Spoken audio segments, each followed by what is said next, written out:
Hello, everyone. Thank you very much for coming for this outstanding conference. My name is Tamar Chalidze. I'm the secretary at Mission of Georgia to the United Nations in New York, and I was absolutely fortunate to be involved in innovative financing, as my portfolio primarily was focusing on health, science, and technology, but recently, because of the innovative financing, and Georgia being a president country on innovative financing, I got this in my portfolio, and I was working very closely with Mission of Friends, and I would like to take the opportunity now and thank Mission of Friends and Sophia, particularly, who is from the Ministry of Foreign Affairs of France, who've been outstanding supporter of all the events and meetings that we held in terms of innovative financing, in the field of innovative financing. Today we have outstanding panel. I myself very interested in listening to all about the blockchains and answering the main questions that you all probably read in our agenda. And those questions are whether cryptocurrencies and blockchains may become a major game changers in funding SDGs. Can DLTs become a part of financial toolkit for innovative funding? And can DLT technologies make the billions to trillion agenda a reality? Our first panelist today is Mr. Tawfiq Saliba. Mr. Tawfiq Saliba is a serial technopreneur with a track record in algorithms, machine learning, and cryptography since 2001. In parallel to his crypto life, he has built and sold IP that ended up at Google, HP, and his last AI startup became an Intel company. Wow. Tawfiq also co-authored the TODA protocol, and I heard that TODA is the network protocol, and was the elected UN Blockchain and AI Initiative and Global Chair of ACM Practitioners Board, CC, where he founded AIDecentralized.com in 2017, an invited speaker and VIC, UN, ITU, Air for Good, and board member and advisor to several tech ventures, organizations such as FSR, BPI, and F500 companies, Fortune 500 companies. The floor is yours.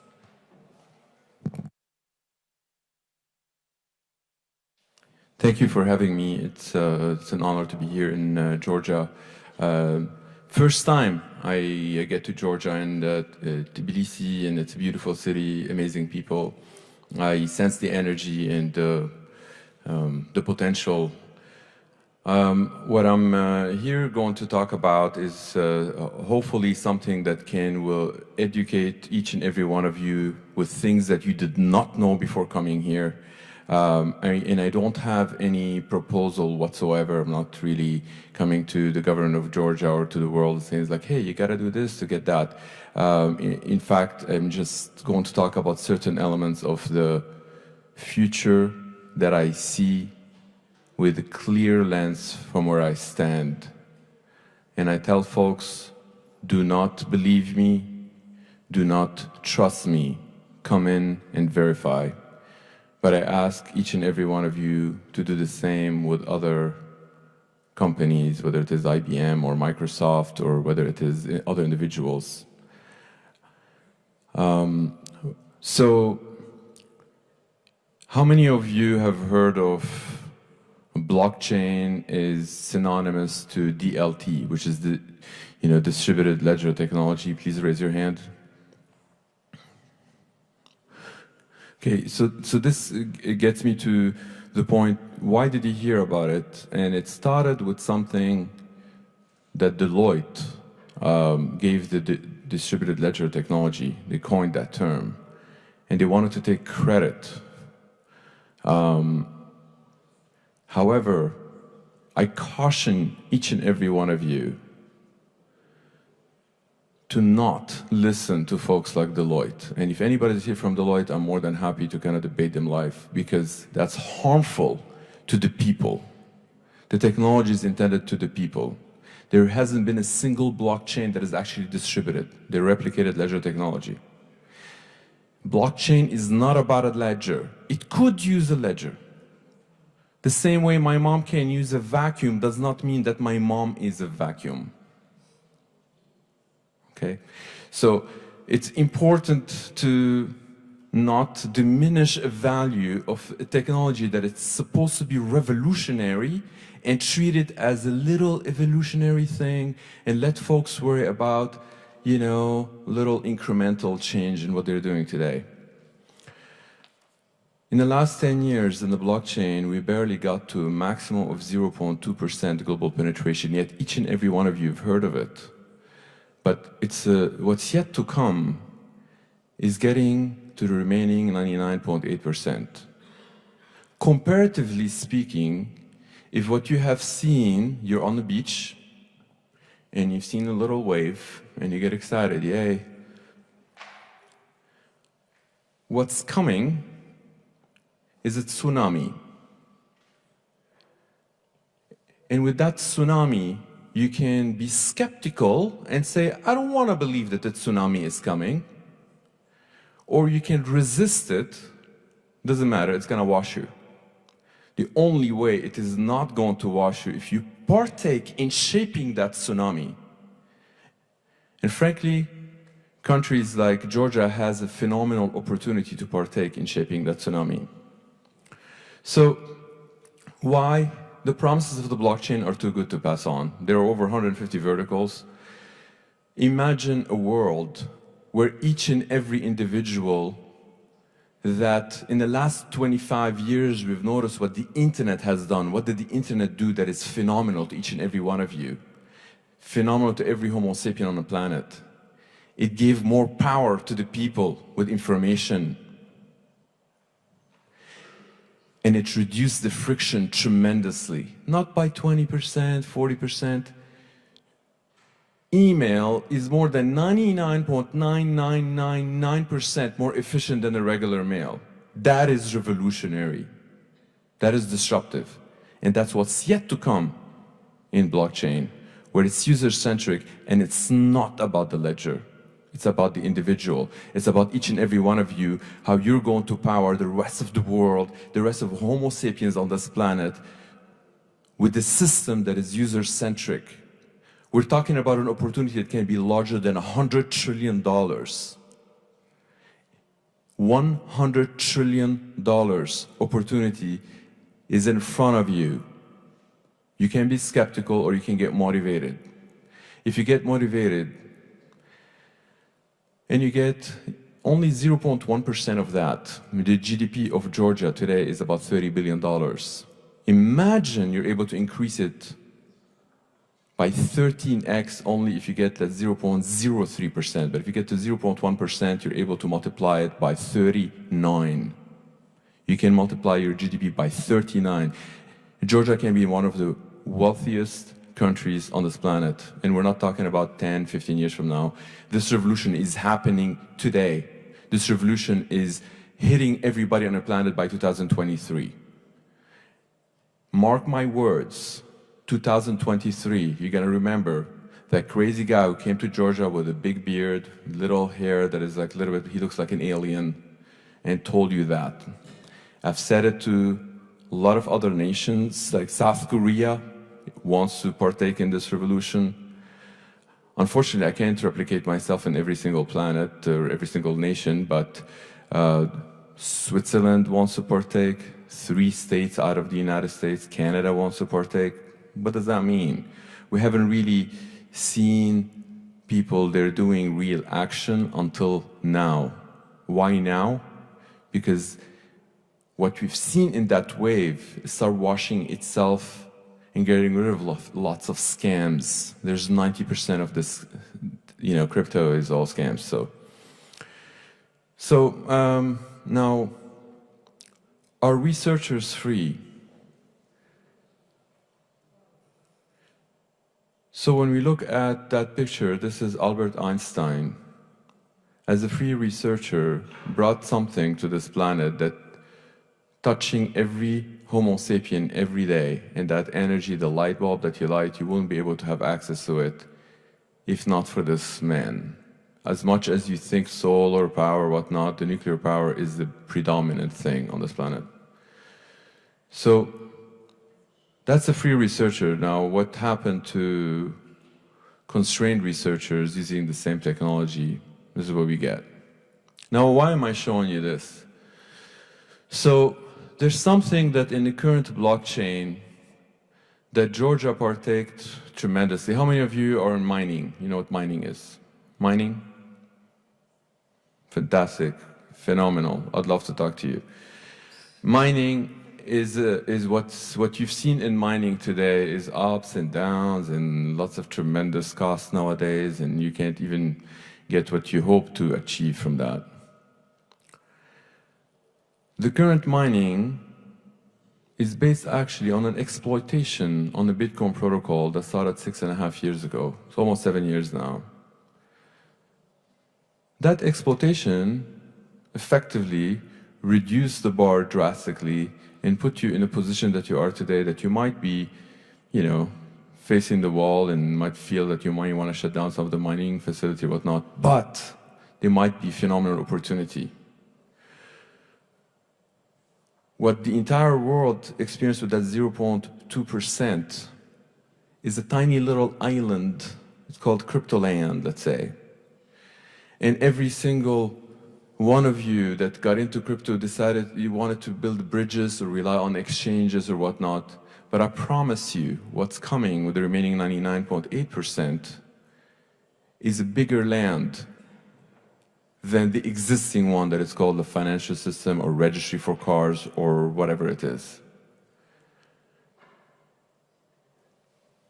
That land is going to require bridges. Every single miner today could start thinking about how building bridges to that land.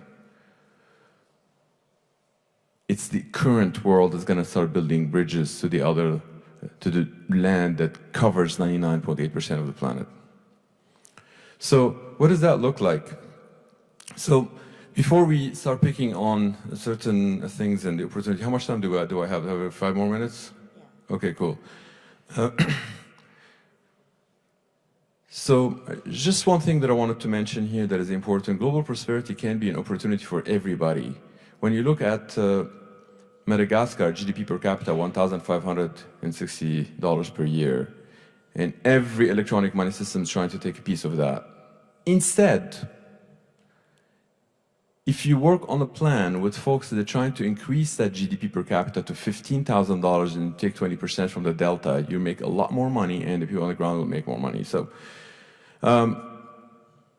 now, the 5 problems that I came to talk to you about, which are actually the 5 necessities. The current blockchains has little security. As much as you hear a lot of security, it's actually very little security. Partially because of that exploitation, but that's all being resolved. What we mean by security here is decentralized governance. It's a system that can enable you to prevent you from attacking it. It prevents an attack from within. So that's unprecedented, but so far, due to that exploitation, it got reduced now. The efficiency, we're all familiar with the efficiency, it's not that efficient. No confidentiality, a ledger that is replicated, public ledger, doesn't have confidentiality. Now the goal is to give the Homo sapien the proof and not to list that proof to everybody on the planet. So there are solutions to address that as well. And we all know that the scalability. Now, many people, they talk about that working on the scalability. You don't need to get to scalability if you don't have the first 3. So those are necessary. And lastly, no interoperability, but we're getting there as well with the interoperability. Many folks, they call themselves decentralized exchanges, but they don't enable that truly without having to rely on a third party. So instead of the 5 problems, every problem presents itself an opportunity. We can have them to be an opportunity and present them to the world in a way where each and every person on this planet. So now I summarize them, by the way, those security, efficiency, confidentiality, scalability, interoperability.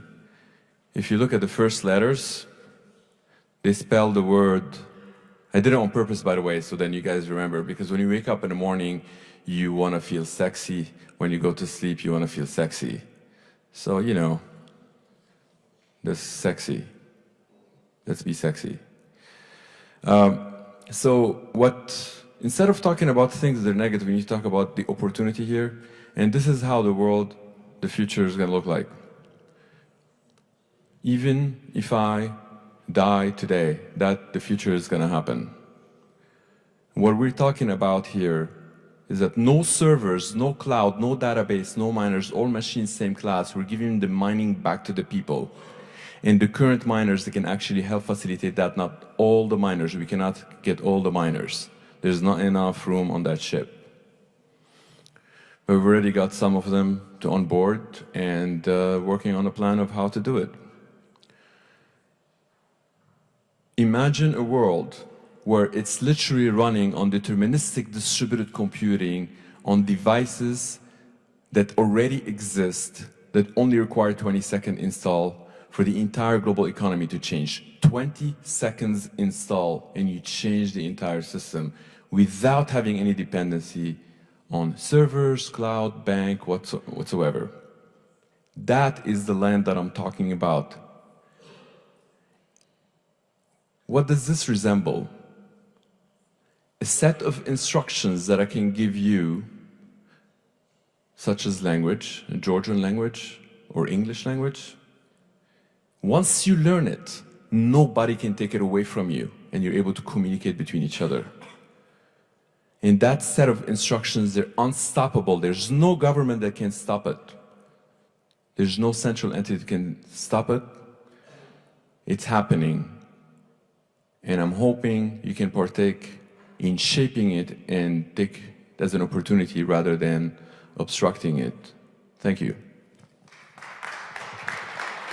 Thank you very much, Tofi. It's really outstanding to hear your presentation. We definitely will remember you and your presentation. And since you have flights coming up, I will open the floor for some questions for you. So if any of you have questions, Tofi needs to leave very soon. Hello, Mr. Tufi Saliba, right? Correct. I represent... My last name means crusader, by the way, but Okay. I don't say that publicly nowadays because I want to survive. So Okay. please. Thank you for your presentation. It was very interesting for me. I represent project of Freightix Network. I am CEO and CTO. And I have one question about, as you mentioned, we have only 0.2% deployment. Could you speak up? As you mentioned, we have only 0.2% deployment about cryptocurrency blockchain project, right? And a lot of panelists today talking about technology deployment in our real-world environment. And could it be sign of a recession in the next 10 years period when we'll grow maybe some losses, worries about losses jobs around the world? Were you able to hear? I couldn't hear it. The voice is a little bit muffled. So what is the question? The last... I mean, could it be recession, sign of recession, when we are trying to deploy... Recession? Yeah, recession. When we are trying to deploy technology in real-world environment. I mean, because we are trying to deploy technology in real world, and maybe in next 10 years we will see some worries about job losses, result of technology impact, right? It's my question. I mean, is it sign of recession or no? So the real world today, there are 3.5 billion smartphones. The technology that it's actually going to be truly revolutionary needs the three things to run, and only three things: network, people, and smartphones. Nothing in the middle, no dependency. 20 seconds, and the instructions already delivered. So we're not talking about 2030, 2040. You will all see it and remember this talk. This is coming. And either people can partake in delivering it, in taking part of that, or they can just be skeptical and sit back. So it's the decision at the end of the day is to the people. There isn't anyone else but the people that they can make that decision. Nobody's going to come and push it on them. You're going to hear that your neighbor got into crypto and you feel that you may want to get into crypto. And a lot of people here, they felt with that FOMO effect, the fear of missing out. That's only on 0.2%. Now imagine what kind of effect it's going to be when you have the majority of the people already going to that land. It's going to be the FOMO effect for banks to start coming in on board, governments, and so on and so forth. At the end of the day, you empower the people with something that it's efficient, that it's secure. Everyone will follow. Every regulator is their job to protect the people. And there's actually something happening inside your lungs today, which is when you look at nature, because many people will be like, oh, how is that going to work? The same question was that before the internet asked, when the cloud came to exist, what? My data's going to go on the cloud? We're not talking about the cloud. We're talking about right here on Earth. It's going to be with your devices. When you inhale, and as you're listening to my words, every second, there are billions of exchanges that they're happening in a decentralized way in your lungs, and that protocol is called alveolus capillary protocol. Doesn't matter what your mind thinks, you cannot control it. It does it, and it does it well every single time. And that is the future that we're yet to experience. Doesn't matter what the government's going to think, doesn't matter what certain entities going to think.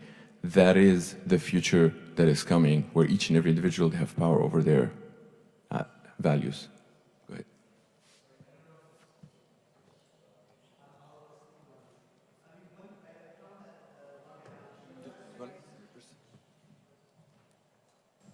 Okay, sorry, I found the lung analogy that you just used quite useful in understanding more about what you were saying.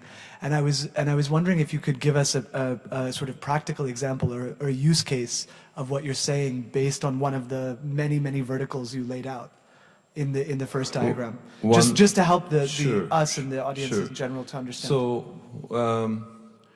your health record is something valuable to you that you may want to exchange it. And you don't really need to ask for permission anymore. It has to be up to you. Anytime you can change it globally. No government, no hospital, nobody. Your car, if you want to sell it to the gentleman next to you, you could spend a week. If it's over a nation, you could spend like a month. Your land, your money, anything of value to you, anything of value to you and could potentially be value to more than you will need to be exchanged. If it's only valuable to you and no one else, then nobody cares. You don't really need to secure it. You don't really need to exchange it. But if it's valuable to you that you can and want to exchange it, you are going to be needing a technology that can enable you to do that. And that's what this technology does.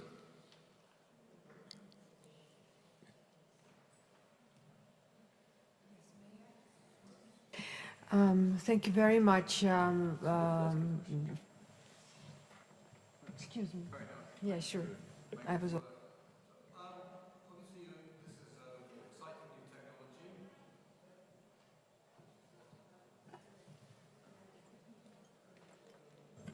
right, sorry. And you're very excited about this technology.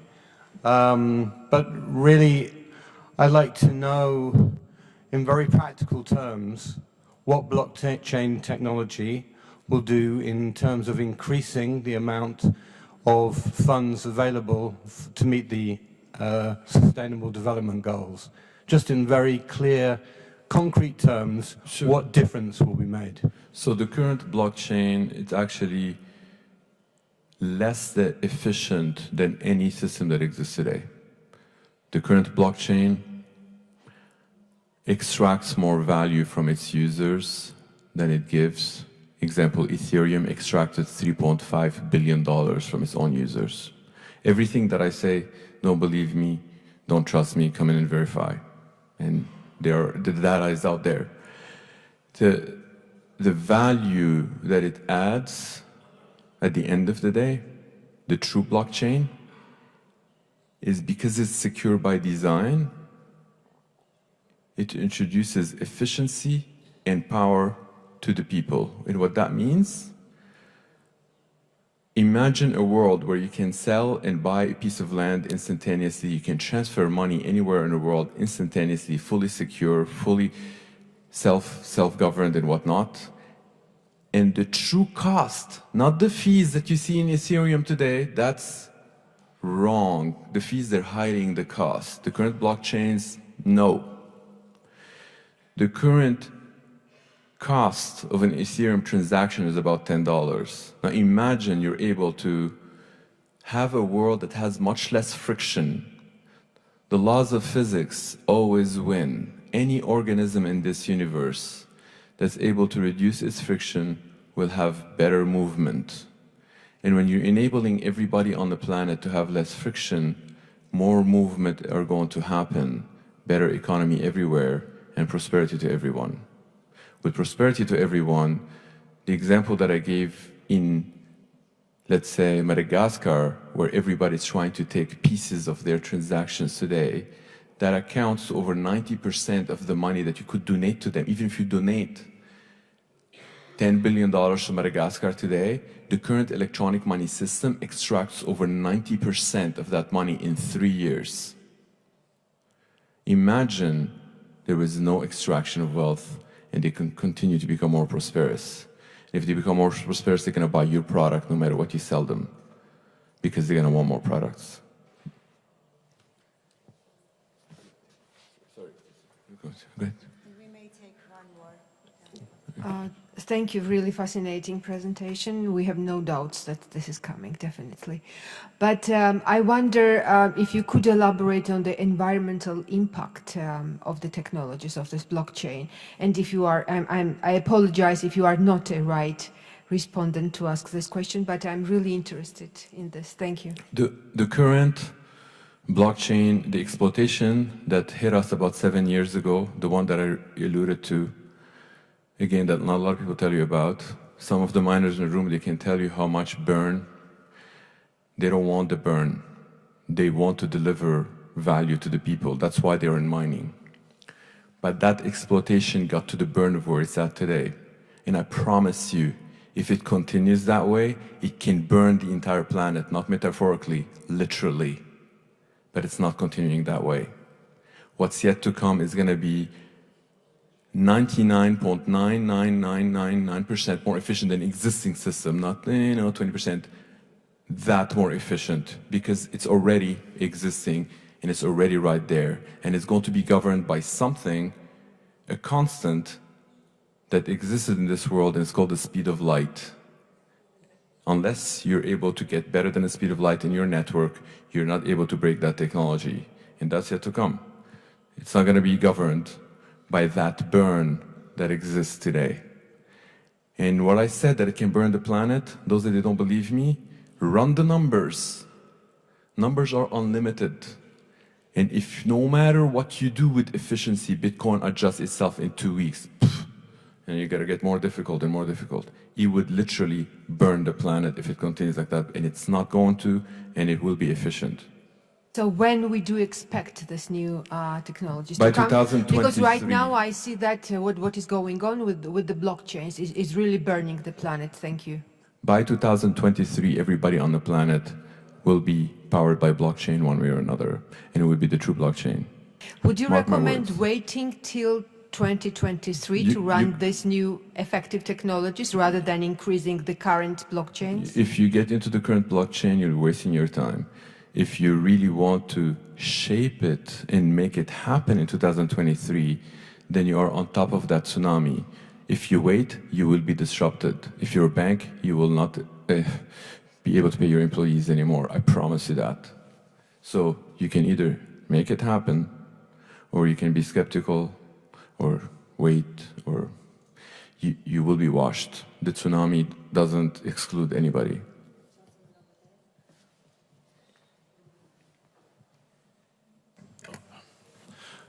I have actually two questions, or question and a proposition. So, first, the question number one is that, I mean, you're talking about totally decentralized exchange of value between me and you, for instance, right?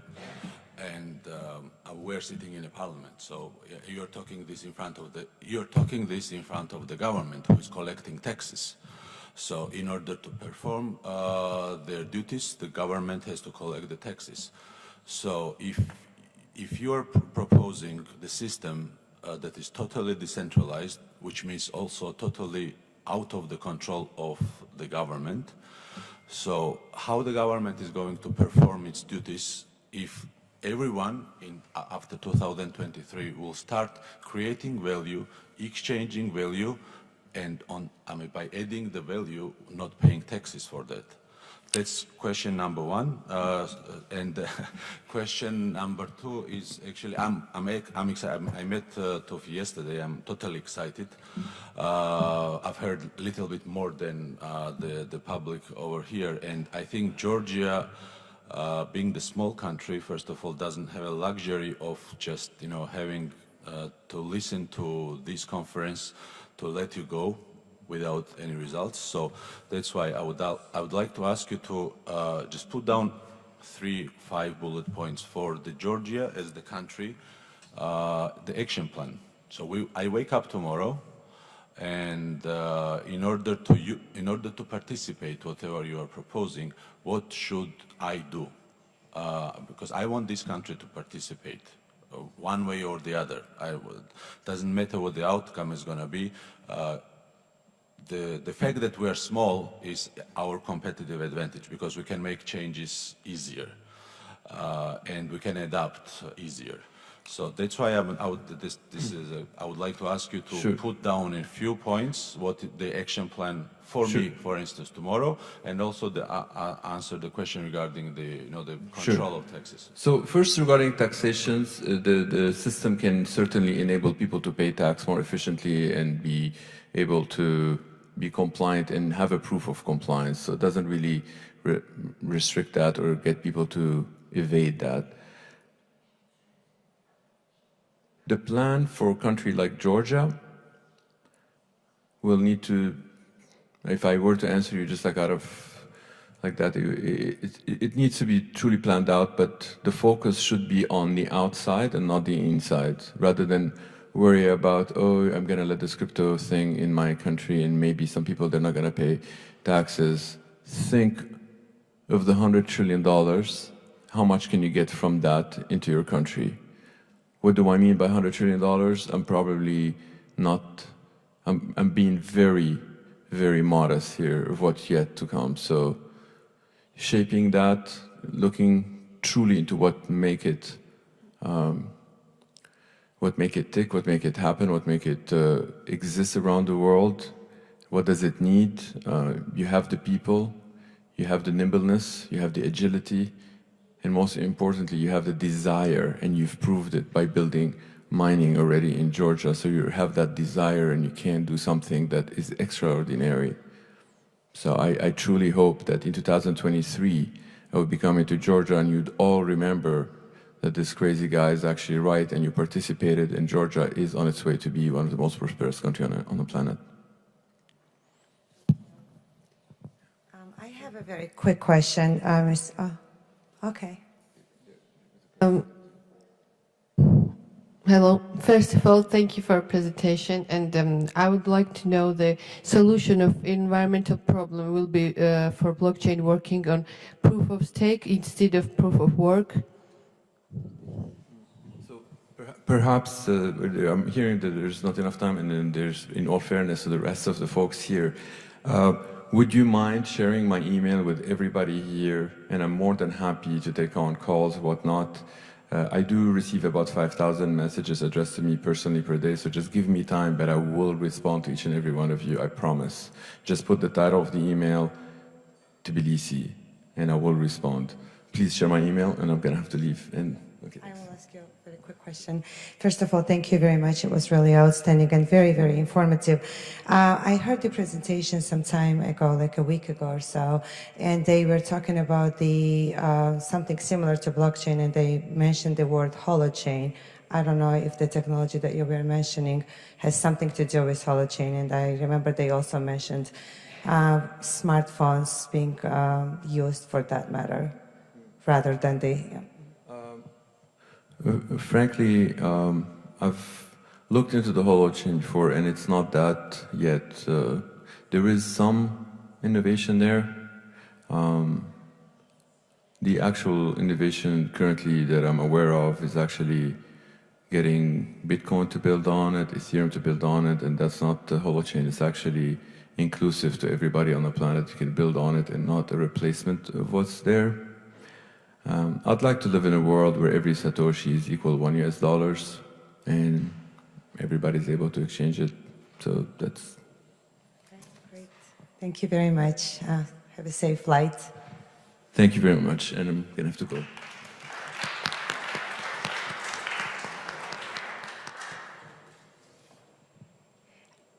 We will continue now, and our next panelist is Ms. Maka Delamillar. She is a PhD from the Hertz Institute in Berlin.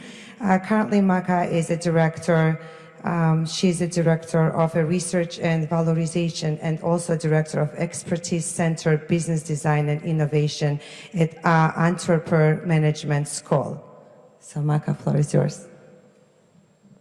Thank you. Thank you very much. And thank you also for the organizers, these guys there, to do the tough job here. Thank you very much. Maybe before I start with my presentation, just to give you one thing, because we are speaking about the Georgia as an example. Can we learn something from blockchain?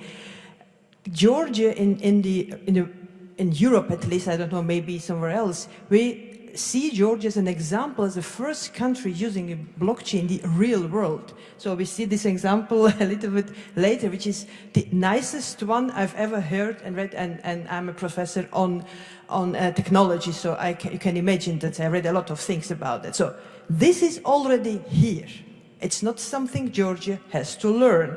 They are doing this just to do this, and to do more than only for land registry. So you have all the capacity here to do this. Okay, just as an example. My name is Maka Delamillar. Indeed, I'm from Antwerp Management School. We are internationally best-ranked Belgian management school, and working. Oh, sorry. Can I have the? Thank you. And we have different topics like organizational development, leadership, innovation, but also sustainable transformation.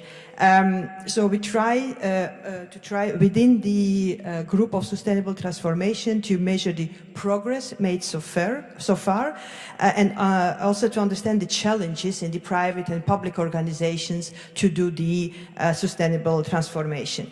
Today, I would like to share you some experiences, and especially on two SDGs.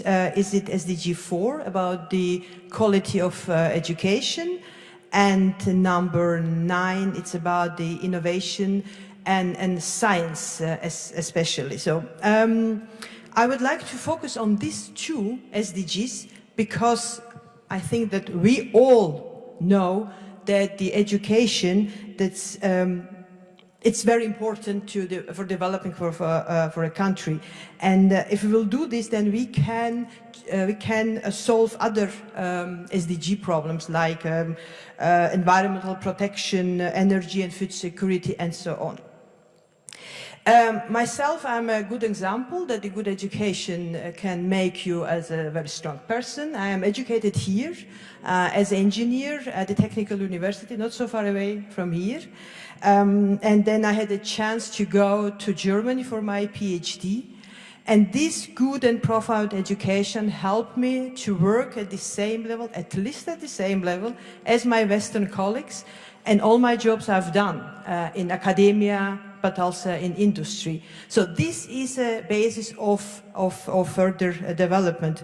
But there is some problem. If we see the number of researchers in least developed countries and Europe and North America, there is a big difference. So at this moment is average investment in research and development is about 1.7% of global GDP. And we have about 1,000 researchers per million inhabitants. I know that we have to take into account quality and not quantity, and there is a big difference in quantity, but this big difference is really with this big difference it's very difficult to bridge the gap between the research and science in least developed countries and in America. And we hope, we don't know, but we hope that with the technology like a blockchain, we can solve one of the problems. How we can do this? No, it's another direction. Okay. Why technology like blockchain will help us to solve these problems? I would like to show you just two challenges. One, it's a lack of universal research register. As a researcher, you have to publish, and you have to read the results for other researchers, of other scientists. But as a researcher, you have to pay twice to publish and to get the results. So it means that libraries, and I give you just an example of the library of University of Antwerp that I'm working with, will pay tens of thousands euros to get access to this knowledge. It's a lot of money for us. I can imagine that for Georgia, for example, for other developed countries, it's a huge money. But that is something you can't solve at the national level. It's something, its decision can be taken of the global level. But if we can use the technology to make access, then this is open access to science, then it's not a funding. I mean, it's not a money coming here, but it's what we heard this morning, it's a smart spending. This all the money going now to Elsevier, to give you just an example of the Elsevier. They are making more margins than the biggest companies like Apple and oil, so science is a business. If we can solve this, then the money can go back to research, also in the research for least developed countries. And it can more impact, I'm sure there is more impact than funding of billions of dollars in research and education. Other important thing is lack of trust in scientific cooperation between the researchers. There are some reasons this is very difficult to measure who've done research, from who is result, insufficient data and transparency. We heard about this today. So in this case also, the blockchain can play a very important role to eliminate and so-called of middlemen and to timestamp the inventions. But I heard from the organizers that I have to give you some very, very short 2-minute explanation of blockchain, what blockchain is. Most of you know what it is, but there are some people I heard that's not so specialist or not so familiar with this. For me, it's very difficult. I'm a professor, you know. I used to speak very long and explain every detail, but I will try to give you this small explanation. The first problem, blockchain is not the same as the Bitcoin, because I've heard today many times. Bitcoin is using the blockchain as a technology, but you can use blockchain and you can exchange value without any usage of Bitcoin. Second, blockchain unfortunately can't solve all the problems. It can't solve the problem of medical treatment. You have to do this, and not love and communication. You have still to do this. Blockchain is just a technology which can help to solve some of the problems, but not all of them. Okay, but now, about the technology. Blockchain is a ledger. I'm happy that my colleague is not here, but it's a ledger. it's not only a ledger, but it can have to think about the blockchain. When you think about the blockchain, it's about ledgers. It's an example of theater in New York. And you know what the ledger is. So your own transaction or business transactions are written record of all the transactions. Every line of here was a line, and the blockchain, if I can see, the blockchain is a block. And in a classical ledger, if you have new information, you put another line. In blockchain, you have another block, and you say of the chain of the blocks. By doing this, you create the immutable record of data and timestamping. What does it mean? That you can perfectly see who made the change and when the changes happened. Extremely important in science, in order to know who is the owner of the idea of the result. Another important thing about the blockchain is that we have, and I'll go further, there's immutable record, there's a timestamping, that the changes can only be made if all the participants, we call them nodes, agree with this change. It means that all the involved researchers have to approve the change so they can validate the origin of data. So this is a peer-to-peer value transactions and without a middleman. Another saving point is the eliminating of the middleman, which is also a very important one in blockchain. Another thing, and I'll just do this very, very shortly, it's not just written your information, it's encrypted, and you have to decrypt it to be able to see this with so-called private key. And maybe one thing, and then it's my presentation of my explanation of a blockchain is done, to know that it's a distributed ledger. All the information you have is distributed in the thousands of computers worldwide. So you have, if you want to steal it, it's not that easy to do, at least at this moment. So we at Antwerp Management School, we have the same problems. But, I've told you about the trust in research and trust between the researchers. So this is, I would like to tell you a little bit more about our case, the blockchain for scientific research in our school. We are applying this, the technology only for a part of our research project, from idea generation to proposal. Why we are doing this? Because for new technologies, always think big but start small, just to see if it works, and then you can expand it. This process is a long process for research. It takes a lot of money and time, and also it's very frustrating for the participants. And what we have as a result, I will just go directly to the result. By introducing the blockchain, we have made the process of project preparation shorter, cheaper, and leaner. The 100,000 euro a year, this is a saving of a small group of 10 people, small research group of 10 people. The same eliminate intermediate structures, about 100,000 euro a year, what we achieved again, back, which is for a small group. And then we have enabled peer-to-peer review of proposals and scientific work.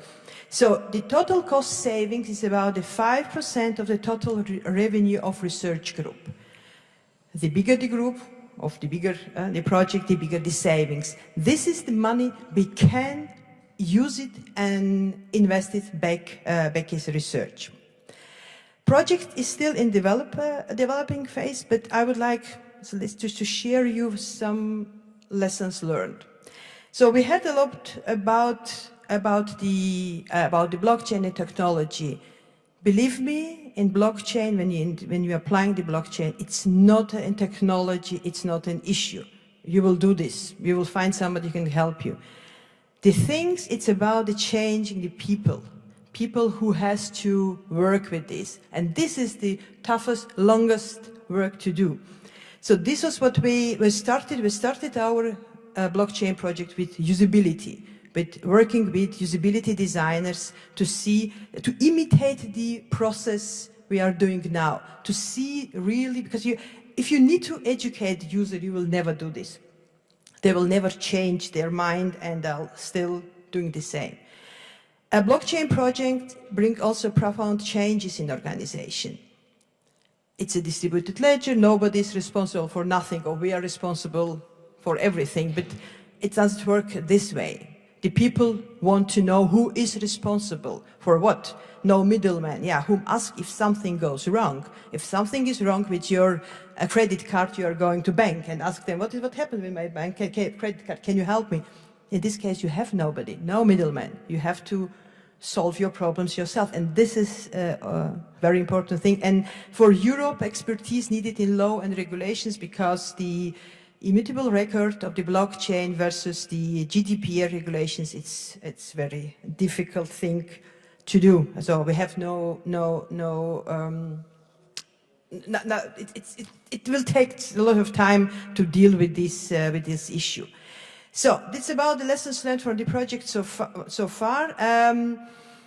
So increases transparency, and these are the benefits: reduce the risk of fraud, process cost, lowers of process costs, entry barriers, data control, we heard about this, and collaboration, because you know that it's my idea, I have all the rights to exploit the ideas and the results of my research. And to conclude, so at our school we had other related projects. We have a program, executive program on blockchain innovation strategy, to learn not to learn how to develop the blockchain as a technology, but how to transform the organization from non-blockchain to blockchain usage. We are now starting with the project to issue the academic certificates and diploma on blockchain, which is, I think, very important would be very important also for Georgia. We have the master consultancy program, European projects, and so on. So you are always very welcome in Antwerp, in Belgium. It's a nice city with diamonds and fashion. We don't have it at the school, but I can tell you something about blockchain maybe. And all your ideas and suggestions would be very happy to work together with you. Thank you very much. Thank you, Maka. It was very interesting. Thank you for all this information. Our next panelist is Mr. Victor Peter. Victor works as a blockchain governance expert at GIS Blockchain Lab. The GIS Blockchain Lab explores governance models for distributed ledger technologies in the context of 2030 Agenda for Sustainable Development. Victor, floor is yours. Thank you. I'm not finished. I'm going to stand anyway, as my colleague prior did. As mentioned, I'm Victor. I'm working for the GIZ Blockchain Lab. I've been working in the energy sector for the past 3-4 years, so just recently joined the GIZ. Have been around the digital technology sphere for those 3 to 4 years, have been a digital consultant, and therefore learned about the blockchain about 3 years ago. The energy sector is one which will be definitely modified, not disrupted. I don't like the word disruption because it always implies that people are selling you bullshit. So always keep an ear out for that. If someone talks about disruption, you can, you can play with your smartphone or whatever. So but in the energy sector, and I think I have the knowledge to kind of assess that it will have changes. Half a year ago, I joined the GIZ in finding ways for the SDGs, for using blockchains to foster potentials in fulfilling the Sustainable Development Goals. And we have found some very intriguing and interesting ideas. We have to be very clear on that, ideas, and we are trying to put them into pilots currently. I will today talk about financing solutions, so how we can use blockchains as new means for boosting SDG fundings, but I'm always happy to talk about other topics, including insurances, blockchain certificates, etc. It's always a hard part to be to be a speaker after lunch. So I would highly encourage you to put down your smartphones, listen up, because this might be interesting for you. So as I've mentioned, I've worked for the blockchain lab, or I'm working currently for the blockchain lab of the GIZ. The GIZ is present in 130 countries. Me and my 22,000 colleagues work in 1,500 projects, and I have the privilege to work in a very special unit of the blockchain because we are working as more or less like a startup. We have the mandate to actually dismiss ideas, to try and fail, to work with agile methods, and this is quite cool because this is how we can match the speed of the digital transformation. Because, I mean, you all know digitization has a high velocity, and it's a huge task to match that speed. Plus, and the gentleman stating the question what Georgia should do is not here anymore. This is the answer. Don't talk to startups, don't talk to ventures. Well, talk to them, but don't take everything they say serious. Rather talk to independent institutions like the GIZ. Why? Because we don't have any interest in selling you our tokens. We don't have any interest in selling you a certain tech. We're very much in the middle between the whole, oh man, this is like a huge presentation. Yeah, we're somewhere in the middle. We don't have to sell you anything. We're an honest broker in this scene. And we're based in Berlin, which is the hotspot for blockchain applications currently. So we're in very good contacts with all the big providers in Berlin, like the Ocean Protocol, BigChain, DB, IOTA, which is also very fascinating distributed ledger technology. And on the other hand, we are in contacts with multilateral organizations as well as countries. And I'm also very proud that the GIZ, prior to our GIZ blockchain lab existence, had some part in the land registry project here in Georgia. So maybe this underlines my point that we are rather neutral, and maybe organizations similar to ours might give you better advice on blockchain than ventures. We started out with 150 ideas that we assessed, narrowed them down to 15 that you can find on this chart, and currently we're pursuing 4 different work streams: education credentials, finance, energy, supply chain, insurance. Oh yeah, five. So just to give you a short summary, because this is also important for funding SDGs. The promises of DLT solutions include transparency. I mean, everywhere where we shift values, it's always good to have an eye on that and to have a transparent ledger which allows us to actually see what happens with our money or our values. We have disintermediation. For the first time, we have created a technology that we can trust. We can kind of circumvene maybe banks, insurances, maybe state organizations as well if we don't trust them. We have a resilient and secure IT infrastructure, one of the most secure ones we have had in history. We have inclusion. We're lowering potential entry barriers. Everyone wanting to participate in the Ethereum blockchain can do so. You don't have to provide IDs or a passport or anything similar. Plus, and this is very interesting also for the financial sector, we can gain a new level of automation of contracts, processes, self-fulfilling transactions, and so forth. So, yeah, numbers. This is not something with hashes or anything. These are very important numbers because the upper number, 800, it's not 800, it's actually 800 million.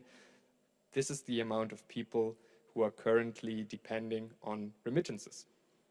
So this is a huge number. And 613, this is the number of billions spent in 2017 for remittances. So money you put from a country where you work to your family back home. And the third number is actually the interesting one, because shifting those values back home will cost you 7% in fees. And now you can kind of try to solve it. How much of $730 billion 7% is? I can't do it. well, not now. I can do it if I have a calculator, for example. Anyway, so we see that we have a problem here. And blockchain solutions and blockchain ventures are very good in finding solutions, but not having a problem. We have a problem here, and we need to find a solution, and blockchain might be a solution. Another number, which is also underpinning my point, is that remittances are actually surpassing foreign direct investments. So this is a huge economic factor. Next number is 3. And why is this number important? Well, this is the number we agreed upon as an international community in the Addis Ababa Action Agenda, because it states that we need to lower transaction fees for remittances to 3%. But this is a huge business model we're tackling, because banks are earning good money with transaction fees. But blockchains might actually work here, because you don't need to pay that higher amounts of transactions. And we have all those cryptocurrencies. There are thousands out there, many of them shitcoins, but we have some that are up and running, like the Bitcoin, like Dash, the digital cash, the Doggy coin, the Ripple. We also have the Trump coin, so depending on your stance towards him, you can also buy that.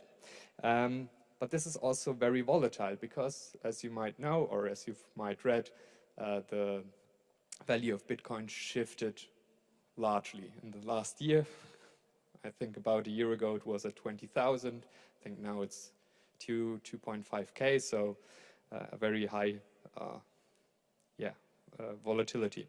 But there are so-called stable coins, and this is where it becomes interesting. If we use something like Tether, and I don't want to advocate for them because they have their flaws, obviously, but this is something which might work, because a stable coin basically states that you can put your currency, the lari in Georgia, for example, and transfer it into a blockchain, or more or less build it, put it on a blockchain one-to-one to its actual value. This sounds good, but this is also very hard, because states are not very interested in giving out power when it comes to money, obviously, because providing people with money is a huge power tool. Anyway, this is a huge potential for cryptocurrencies, and I think this might work, and this might actually benefit a lot of people. I would highly encourage you to visit our blockchain site. It's giz.de blockchain/blockchain. Then you can read all this, which is on this slide with more time. So, second thing, and this is also something which I believe in, are social impact bonds. We have talked about social impact bonds. So basically, what are social impact bonds? Outcomes that are achieved are paid for, not the investments that are made for them. And the capital to fund those are from external investors. So we can actually fund SDGs, and we can find new donors. We can find new people investing in SDGs, because they will have an ROI, so a return of their investment. But in social impact bonds, assessment is key, obviously. We need to make sure that the goals, the outcomes are really achieved. And how does a normal social impact bond look like? Well, it looks like this. We have an intermediary in the middle who's kind of involved in all the processes, and we have an independent evaluator. So what can a blockchain do? A blockchain can get rid of those two. This will make things way more efficient. But blockchain will not do this on its own. It's always a combination of different digital technologies to foster the full potential of the blockchain. I give you a very easy example. For example, in Berlin, we have a well, it's not that bad, but it's not a very good air quality we have. And imagine this. The Senate states, I want my air quality improved. And I can do it with a social impact bond, and people can pay money in it. And if the air quality is improved by 50%, then there will be a return of investment. So how would we do it with a classical social impact bond? We would hire intermediaries, research institutions, which would provide us with the data that we need to assess the actual outcome. What can blockchain do? Well, blockchain can be the ledger where all the data is stored, but you don't need any real people measuring different quality of air. You just need sensors that are connected to the internet. So IoT devices that are connected to the internet, that are directly linked to the blockchain. So each time they have a new measurement of the air quality, they write it down into a blockchain. With the blockchain, you have an immutable and transparent ledger for all the parties involved.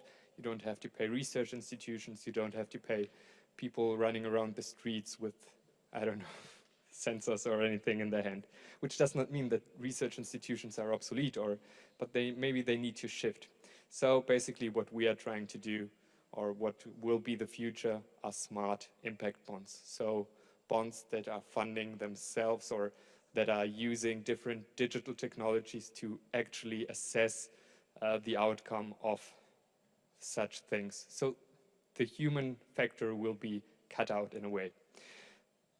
Sounds good, isn't easy. So challenges, state of digitization. Obviously, we need IoT devices, computers, etc. We need internet, obviously, and we need digital literacy when it comes to the use of blockchain. We need data quality. A sensor is a good thing, but you can kind of try to manipulate it, obviously. If you have a sensor that measures a temperature in a room, you can always go there with your lighter and put it directly in front of it. So garbage in, garbage out. We need to make sure that the data put on a blockchain is good data. Also the technological maturity, and every blockchain venture will tell you something different, but the technological maturity is in its infancy, basically. When we think about the internet, somewhere 1999, 2000. So we're at the beginning, but this will change, obviously. Plus, there are many, many things that have been mentioned, like the huge energy consumptions of the blockchains using the proof of work mechanism and so forth.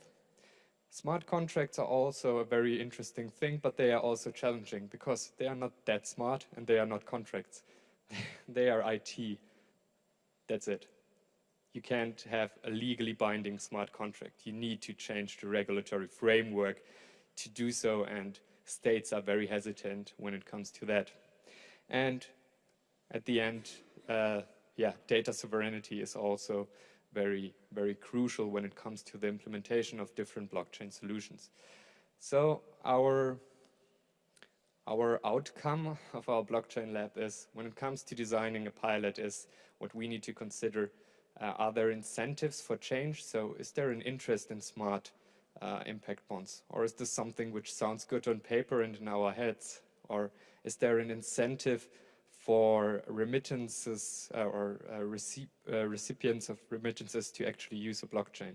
Is this something which is feasible for them? Do they have smartphones? Do they have enough digital literacy, etc.? How is the political framework? Because many things based on blockchain will not work because, well, not many, some of them. I don't want to be too pessimistic, because the political framework will not allow them to do certain things. How are the records that we have digitized? I mean, you can always put paper into a digital state, but this will take some time, obviously.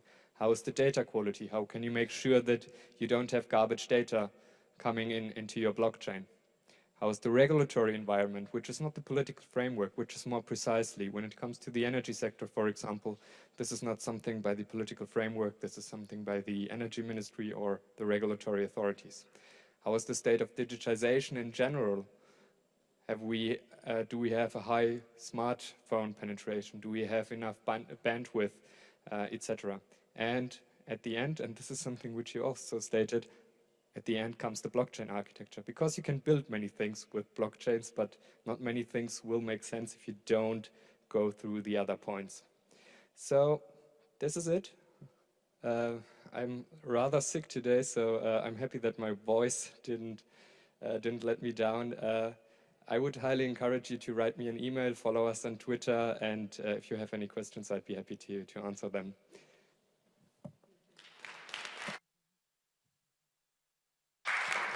Thank you, Victor. Very informative indeed, and thank you also for your advice. Our next panelist is Ms. Flori Fang. Ms. Flori is the Global Marketing Director at Ginkgo Fintech company. Flori's multicultural and cross-industry experience gives her a unique outlook on global marketing and business development in the world of fintech and blockchain. Flori, floor is yours. Thank you. Good afternoon. Is it afternoon or already evening time? That was a very comprehensive speech by Victor, and it virtually covered every aspect of the blockchain technology. So first of all, as a private technology company from China, we're very excited to join this year's TISIFF conference in Georgia, to share our experience and our perspective from China, from Asia, in the blockchain industry. So thank you again, Mariam, for the invitation.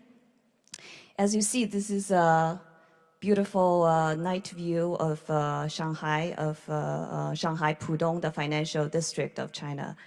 And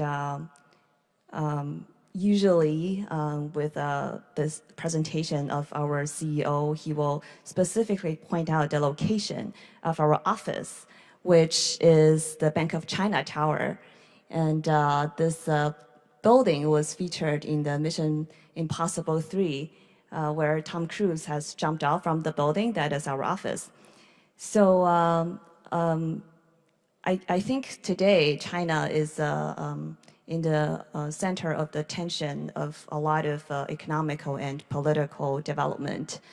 And it will be a very interesting time to hear the voices from the private sector of China among the discussions of the international organization in the context of the fast-changing industry outlook for blockchain, and also the particular political landscape at the moment. So I have to apologize for the modification of my presentation. So the order of the slide will not be, it will be slightly different. And to give you a little bit of the background of Ginkgo. So Ginkgo Fintech, we are one of the leading financial technology company in Shanghai, China, providing IT solutions and technical service for the municipal government, as well as the financial institutions.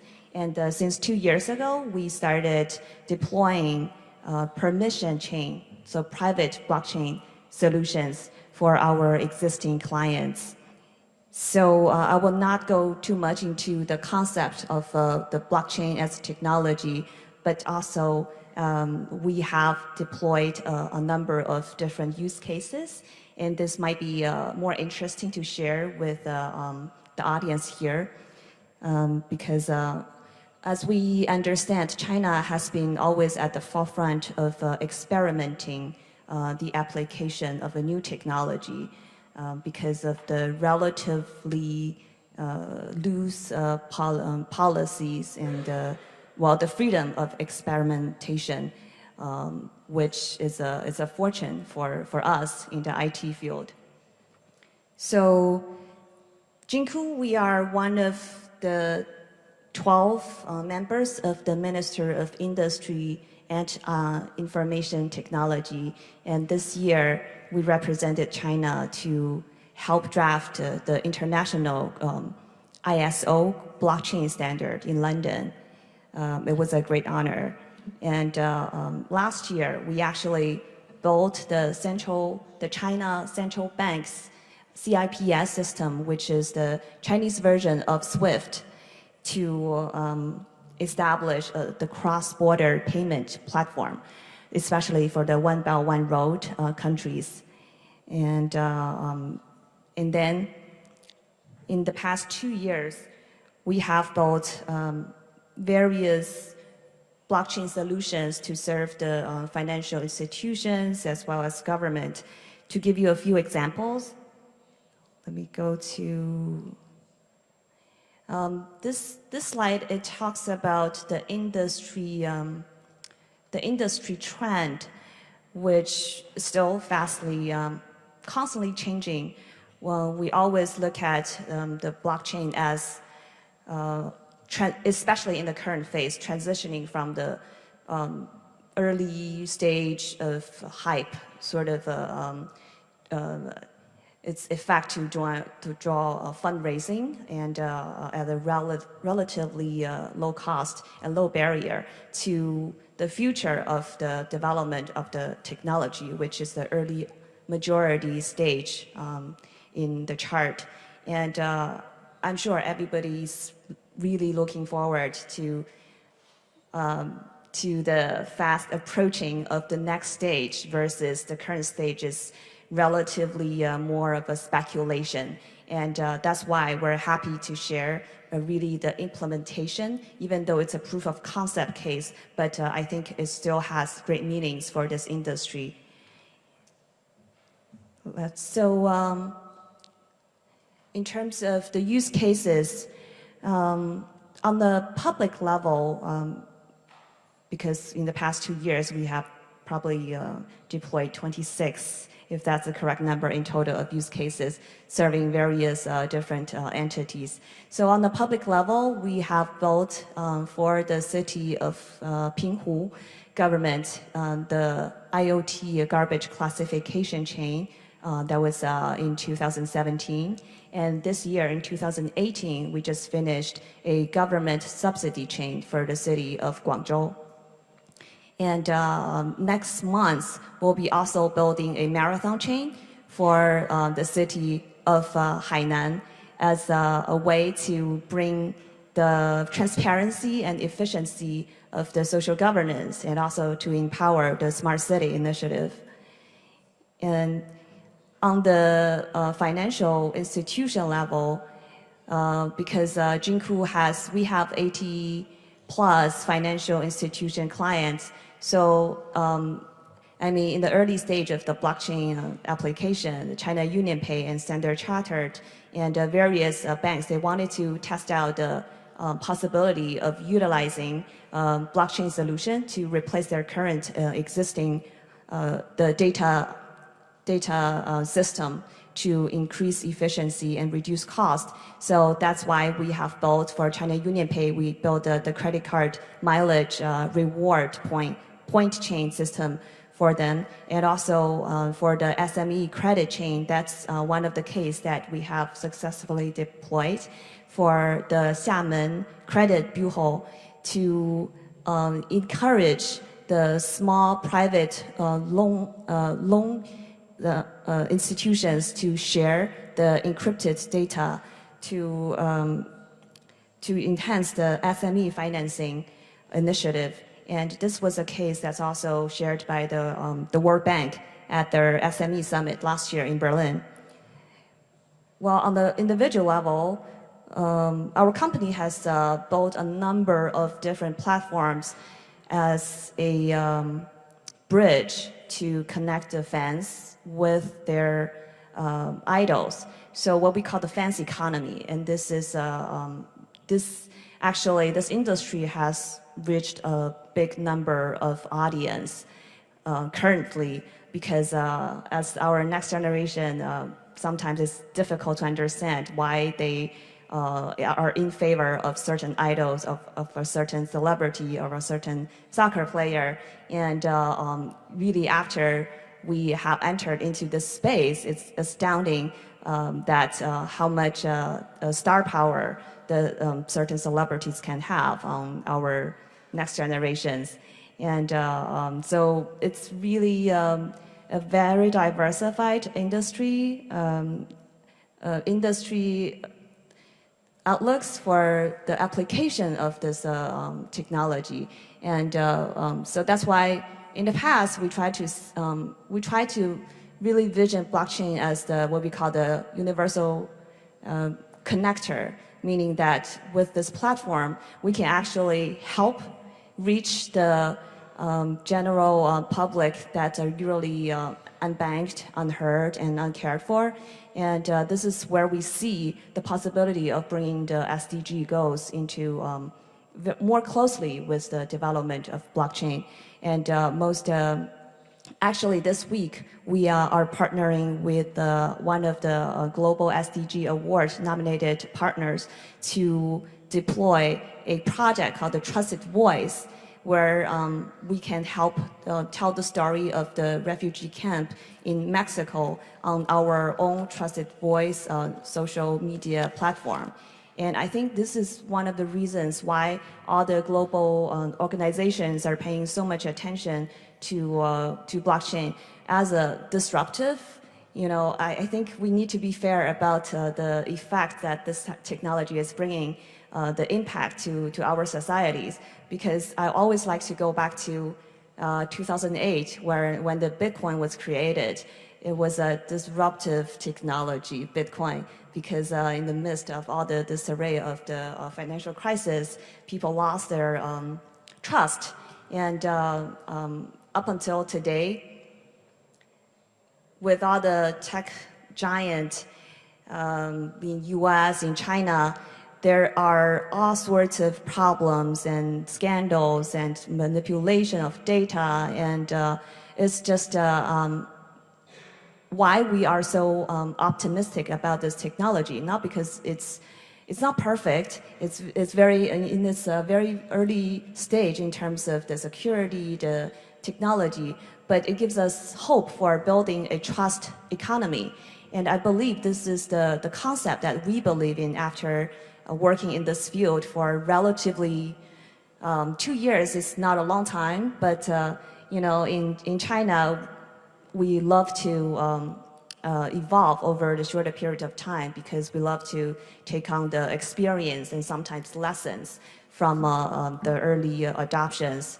So what we're trying to see is to have blockchain as a trust machine, to implement a trust internet and a value internet, or how to interpret this message. The trust internet will be powered by code, by technology, smart contract, encrypted data, and it's very simple.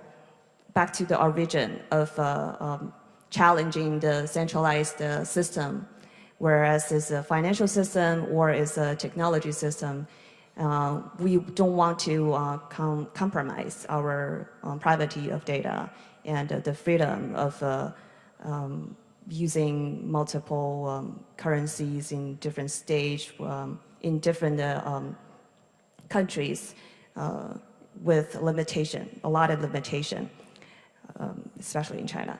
Well, and the second one is the value internet. That's more liberated by the power of cryptocurrency or the digital asset.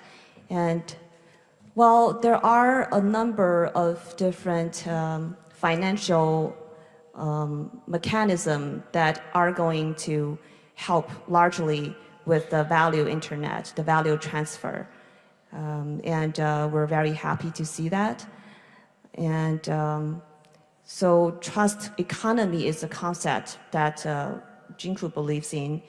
And that takes actually 5 levels of counterparts in this building this layer, 5 layers. So from the top is the government, and then there are financial institutions, enterprise, SME, and lastly individual. So the trust level increased to the top, and the demand of blockchain increased to the bottom. It's very simple. But at the current stage, our company is only serving the government and the financial institutions. But we're hoping that at a later stage, the whole system of trust economy will come true. And well, essentially, the purpose is to increase efficiency and reduce costs. And I think that will be a very big drive, incentives for the all the participants in this economy and the society to embrace this initiative. And right now in China, we embrace the idea of we call ABCD. So AI, blockchain, cloud computing, and big data. And blockchain will be the platform, will be the base for a lot of the initiative to come together to help build this economy with,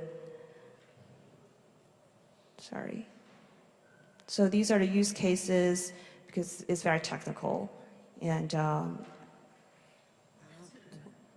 Flori, we only have 2 more minutes for you, please. Yeah. So yes, we come to the last page. And this is a picture actually of the label of the blockchain rice that we produce in China. So with blockchain, the special feature of traceability of blockchain technology, you can track the region, the transportation, and the whole life cycle of the rice. It's currently sold on Jingdong.com with the price of $20 per 5 kilogram.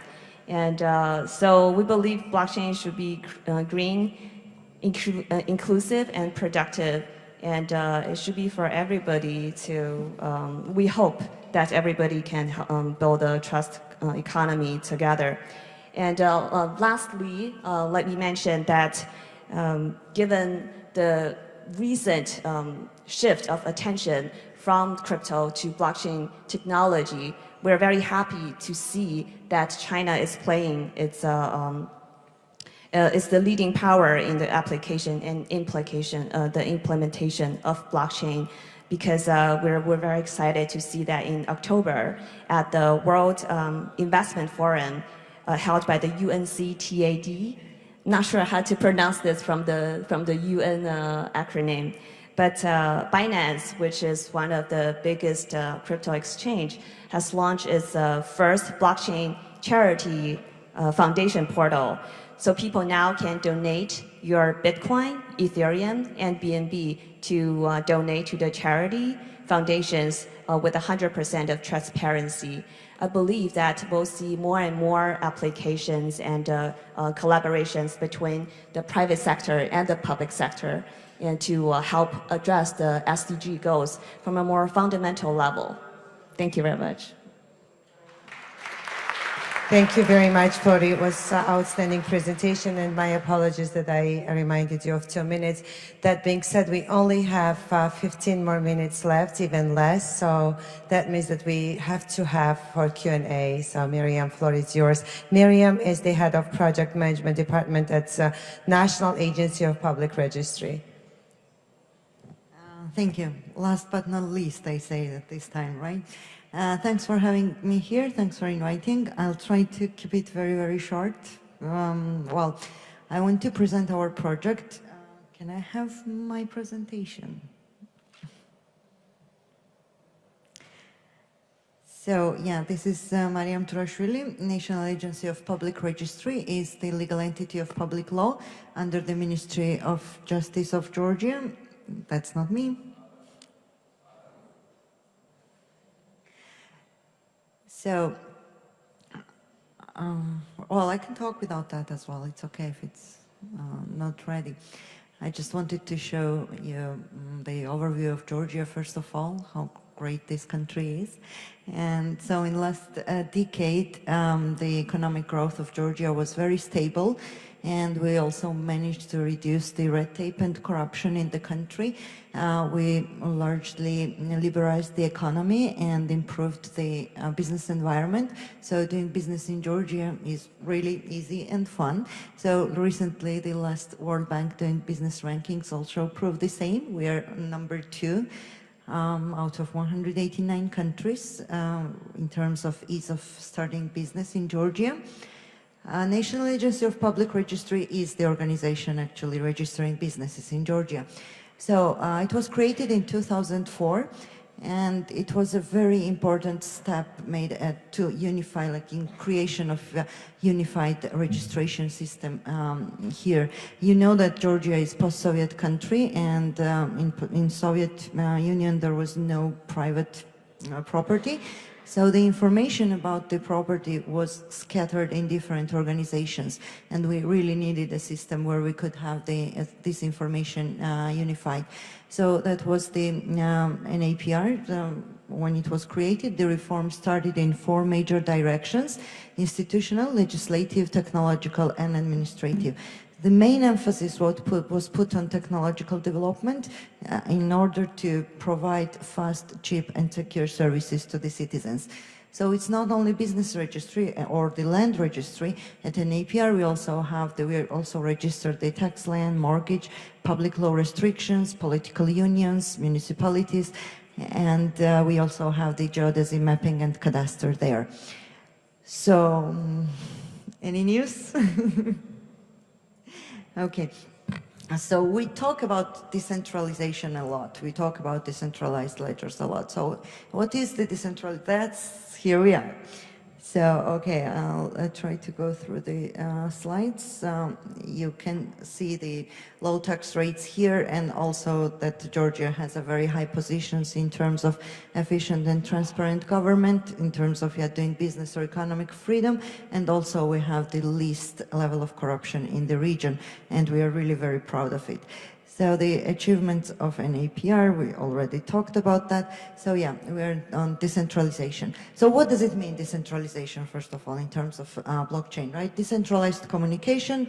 As an example, I can tell you that this huge Federal Security Bureau of Russia cannot control the small telegram. Decentralized legislation, which are smart contracts, when the parties decide their own terms and conditions and there are no third parties. Decentralized industry, which can be very used in terms of SDGs. So we already observed the development of 3D printers that could create amazing things, starting from the body parts to the houses, which can make it very cheap for the citizens. And decentralized finances, corporate private money, which creates the, so we have this competitive environment with the systems managed by central banks.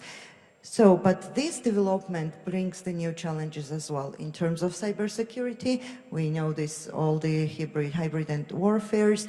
So, except cybersecurity, there is also problems of corruption, problems of backdoor manipulations, even though we have 0 examples of that in Georgia. So all of these forces governments to become more flexible and smarter.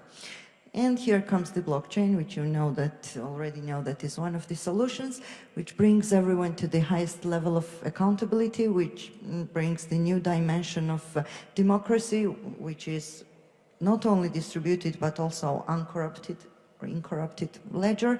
And also there is no central point of where the information is kept for the hacker to attack. And so the security is not really on the high level there. So first, to get back to the National Agency of Public Registry, we started the pilot project back in 2016. We had a skeptical attitude at that time as well. Even today we have to face this attitude, but still we wanted to somehow try and send our information or store our information into the blockchain system, and we managed it. So what's our main product? Is the extract from the land registry, extract from the registry. It includes all the information about the owner of the property, about the property itself, cadastral code, address, area, public law restrictions, and so on. In terms of GDPR, what you were talking about, now they often ask me about that. We're okay because according to Georgian legislation, all the information about the property and their owners is public. It's on our website and it's accessible for everyone. Of course, having them on the website is a guarantee of protection, but we still wanted to provide higher level of security, and that's how we came to the blockchain technology. Why we used that, why we chose the blockchain technology, because it's safe, because you cannot change information there, because you can store this trusted information, and we all know what are the benefits of a blockchain system. How we do that is very simple. Like, simply to explain, after the extract is issued, we generate the unique hash code for each and every extract. This code is relevant only for this certain document, and this hash code is sent to the blockchain system. So you can then check it in Bitcoin on blockchain and also on our website that this hash code is the same, so the document, you know that you can trust it. Yes, we are very happy, but we also have the challenges. First of all, it's the skepticism and how to convince the society and also the government that what is blockchain and why do we need it. But we try to talk to different audiences differently. So if I'm with people who do not have the technical background, then I'm telling them that it's more like internet and you don't have to know where internet comes from in order to use it. I don't have to know what's happening in my car in order to drive it. And you don't have to know how all these complex mathematical algorithms are calculated in order to get all these benefits from the blockchain. Another problem we have is it's a bit difficult for people to understand the difference between Bitcoin and blockchain. And we get the phone calls asking, why do you earn Bitcoins with my property? Like, we don't, we just store the information. And so we really need to increase the awareness, to improve the knowledge and so on. And one of the most important is the lack of legal framework. So the technologies are developing very, very fast, but to change a word in the law, it takes probably 9 months here in this building. So the legislation cannot always follow the development of technology, but thanks to the GIZ, we are working on the regulations, blockchain-related regulations. We already have the legal roadmap for the smart contracts, because the smart contract is one of the biggest challenge for us. Okay, I'll try to make it fast. So we are now moving to the second phase, which is very, very important. We are calling it trust contracts because it's not a classical version of smart contract. So the registration procedure at an APR, so it takes 4 days to transfer the property. The problem we have is when to pay money, when you're submitting the documentation or when it's already, the property is already transferred to the new owner. So to avoid these financial treats and to help the citizens, now we introduce the new smart contracts. So bank transfer, money transfer, and the registration procedure will be linked in one transaction. So if the registration transaction is successful, money goes straight to the seller. If it's rejected, money goes back to the buyer. So we try to protect both parties. And I want also to mention a bit about international recognition. What Mark already said, Georgia was the first country which used blockchain technology in governmental services, and we're very, very proud of it. And information about this you can find in international printed and electronic media. You have the examples there, and also the academia is very interested in it. Antwerp Management School was one of them, and Harvard Business School created even the case study, which is now introduced in their curriculum, and different organizations, different institutions are also interested in Georgian example. We also give consultations to different countries and governments, including African countries, including Asian countries, European as well, and even in South America, Inter-American Development Bank approached us to have them to start the project in South America. So we are open for questions. We are very happy to help everyone interested, and we have the ambition to become a blockchain hub, not only within the country, but also within the region. Thanks for your interest. Thanks for listening. Thank you, Mariam. Very impressive, and I'm really proud that it all happens in Georgia and you got all these recognitions. Now we are open for the questions. AJ, please. I'm going to be very annoying because I have 3 questions for 3 different panelists. But we charge for it, actually. We charge. One is free. But I think that only testifies to how interesting and substantive and excellent the presentations were. So my first question to our colleague from GIZ is, I mean, one thing that struck me through the day and in exploring social impact investment, both within the organization and through the sector, is that the rigor and the extent of the assessment, monitoring, and evaluation required in a social impact project is considerably higher and more onerous on the organization that's implementing than would ordinarily be the case with public funding or with donor funding. This is, of course, not a bad thing, because rigor in evaluation and in monitoring and in assessment is very important. But it does require the dedication of resources, and particularly resources that aren't necessarily funded by the project, and therefore the incentives within the organization to invest those resources over many years to create these social impact projects, especially at scale, is lower. So one thing that really interested me in your presentation is your sort of, I guess, what you were saying, the point that I understood was that blockchain has a way of maintaining the rigor while reducing the work and the time. So I was wondering if you could expand on that or give us a little bit of an example there. To Flori, to the colleague from Ginkgo, I noticed that you were working also with the UN Department of Peacekeeping. So I wondered, and I know it said in progress, and I understand in peacekeeping is a particularly sensitive area, so it may not be something that you're able to share, but if you are able to share, it would be very useful to know how a company like yours is already working with the UN system.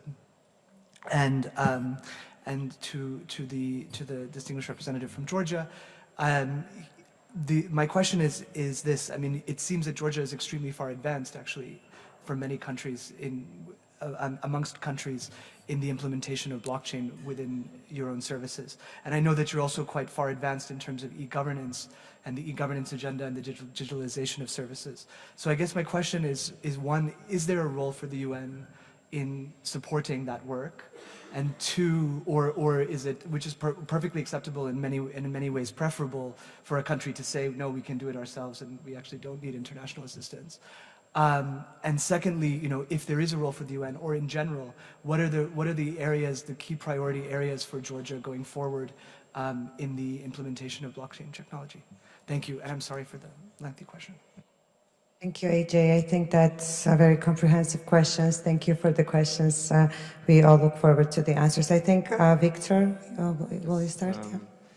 Yeah, thank you for the question. A very short answer. Automation. Automation, not due to blockchain, but with the digital technologies you attach to the blockchain. And this automation will reduce costs, not only for people, but also for corporates that you need to hire to assess certain parameters you have put into your social impact project. So in a small scale example, this would mean air quality. You don't have people running around with their sensors in their hand. Rather, you have the sensors somewhere on street lamps or anything like that.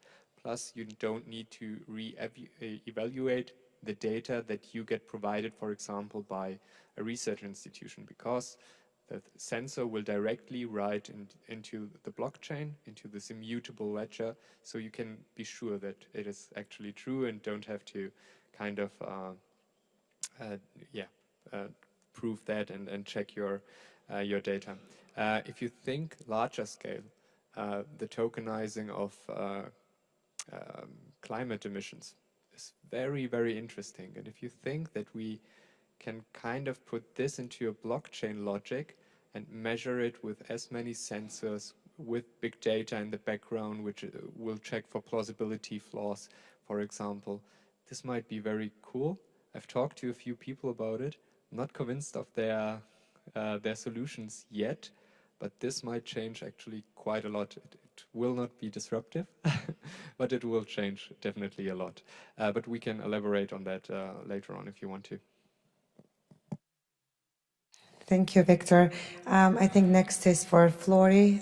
She asked about the peacekeeping, and if you can elaborate on that, please. Yes, regarding the Peace Corping mission project that we're currently working with UN, I cannot fully disclose the full information, but it relates to the identity management issue, and this is a heritage program from the past, from the Second World War, and because the nature of the technology, when the data is immutable and it actually carries on for generations. So it will be a good initiative to implement if the proper data ownership is addressed by which is agreed and approved by the multiple mission that participates in the overall project.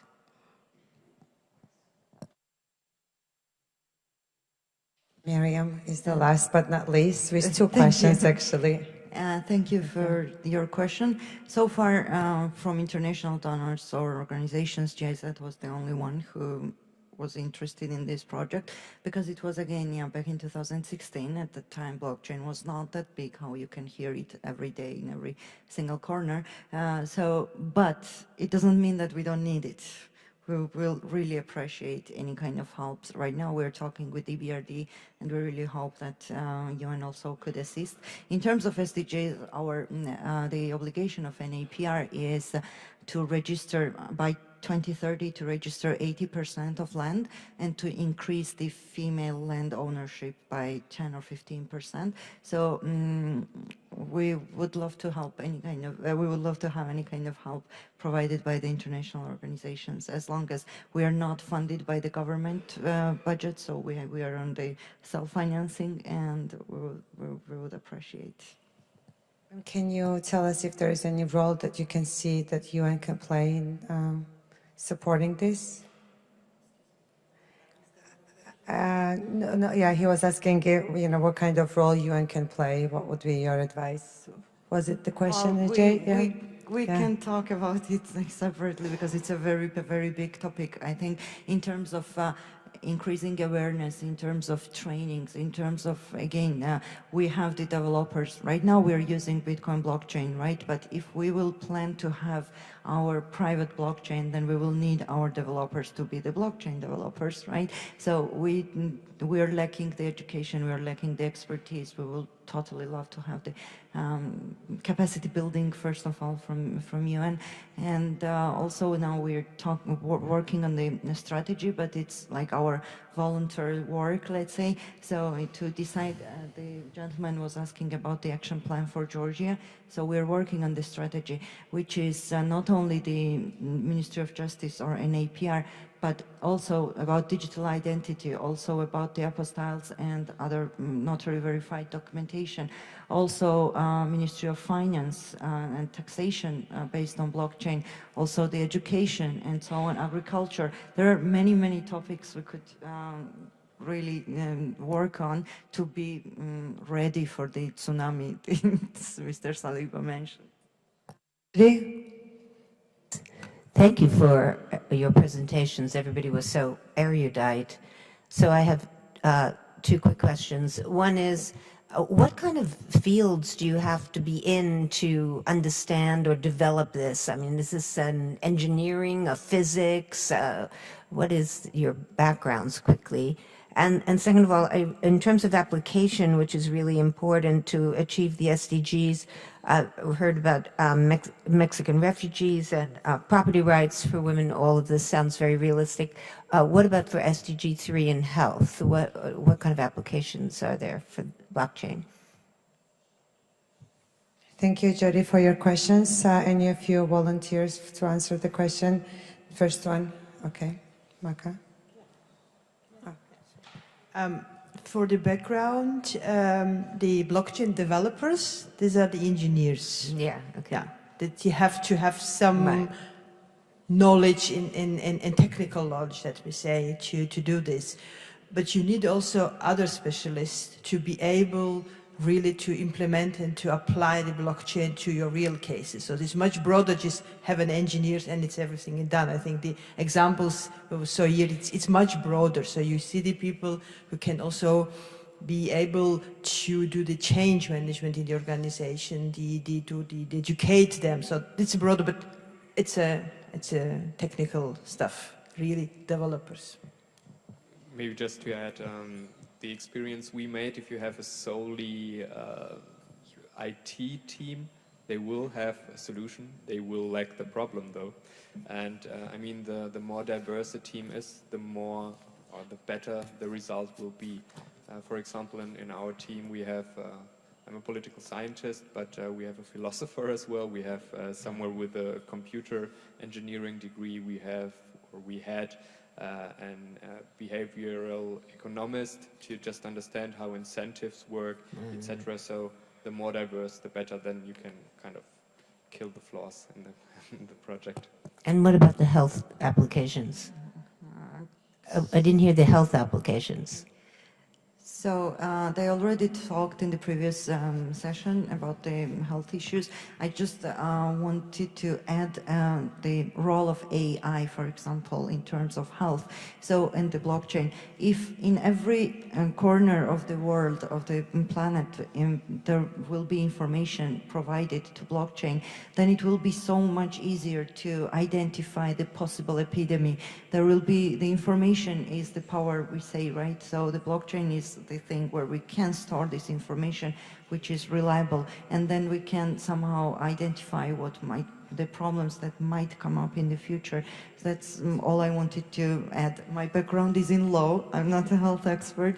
So as for the professions as well, it's not only, everyone is promoting IT stuff, but it's not that. IT stuff is getting the orders from the business side. And in the business side, there are the lawyers which are asking very practical questions. For example, if we will use the smartphones for the property transfer or any kind of exchange, we can never really check the will of the person, that they are really willing to sell the property, or is there someone standing like this when they are using the smartphone keys, right? And these are the lawyers asking these questions, and there are also the financists and so on and so on. Everyone is very, very useful in this process, not only the IT stuff.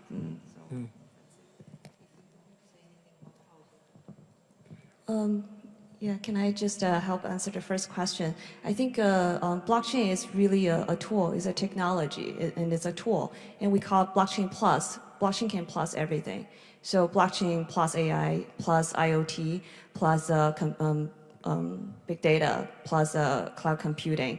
It's so fundamentally the blockchain engineer supposedly will have the technical background. So traditionally they will be IT engineer for various enterprise in virtually any industry.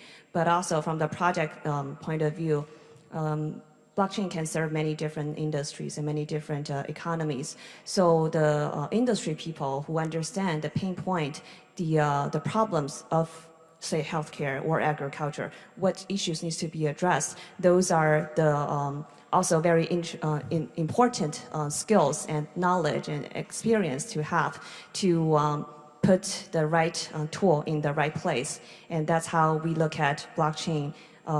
It's not a magic technology. It's a matter of the people who can use it properly for the right industry. And that's why we need people with any background in this industry. Maybe just to be a bit more concrete on the health issue, there are many indirect measurements that kind of go into that direction.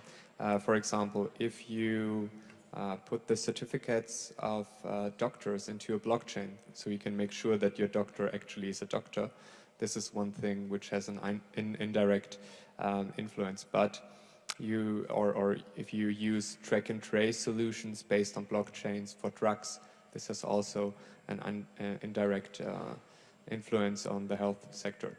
If we have a very direct thing, then you can put the data of a person into a blockchain. You can kind of give him the option to access it using his fingerprint or his iris or something like that. So if he migrates, for example, into another country, that he still has all his files and all his illnesses he had within his life. He has it with him because, I mean, it's a decentralized ledger. You don't have to have it on your phone. It's somewhere out there, basically, and you don't have to take paper files with you. But this sounds good, but this is not easy, because if you give, for example, all the personal info of your health status into such a decentralized ledger, and the government is very keen on looking on your health status, and if you're, for example, marginalized because you have HIV or something, then a government might find out that you have HIV and kind of restrict you in getting services or anything like that. But there are many ifs and mights, and but we can talk more concretely about it maybe afterwards. I mean, I'm talking way too long, sorry. Yeah, thank you, Victor. Now, actually, we only have, can take 2 more questions, and I have Mr. Saldanha and then David, and I'm really sorry, we have 4 parallel sessions starting up, and we need to end this. Thanks. I'll just be very quick. To follow up on an excellent presentation by all the panelists, Mariam, you talked, and I think quite deservedly, about the recognition that you've gotten from Harvard and write-ups in Forbes and international case studies. But I want to be a little bit provocative. Does the government of Georgia recognize how important it is what you've done in land registry? How long is it going to be before the government of Georgia decides to become the first blockchain-based government in the world? Well, of course, government of Georgia recognizes it, and it's not that I could do something without their consent or without them being involved, right? But, well, we probably all listened that the Prime Minister announced that the taxation will be based on the blockchain, and the Ministry of Justice also announced that the Notary Office will be the next who will start using blockchain. And yes, the Ministry of Finance, Ministry of Education, Ministry of Justice, we are all working on these projects. And as for becoming the blockchain government, the thing is that the Dubai has the ambition of becoming blockchain government, but they have a lot of money. We don't. So we have to somehow balance our desires with the financial situation we have. And but we are really working on that. Most of the ministries are already involved in it. Of course, you can find everywhere the conservative type, skeptical person, even in parliament or any politician, but it does not mean that they are not listening or they are not ready to embrace the innovations. So we're okay. Thank you. Thank you, Mariam. David? Thank you, Chair. I'll be quick. The question is for Victor and to Flori. I'm basically just trying to put a value on what the blockchain technology is worth in relation to the SDGs. So as far as I can gather it, blockchain is a tool. It will improve efficiency. It will save costs. So I really don't want to put you on the spot, but I am. What is the percentage increase in return that you envisage from this increase in efficiency? If the SDGs are going to cost 37 trillion up to 2030, is it going to be a 10% improvement? So that's 3.7 trillion. What is the actual amount of money that we think that we will see as an advantage of applying this technology in relation to the SDGs?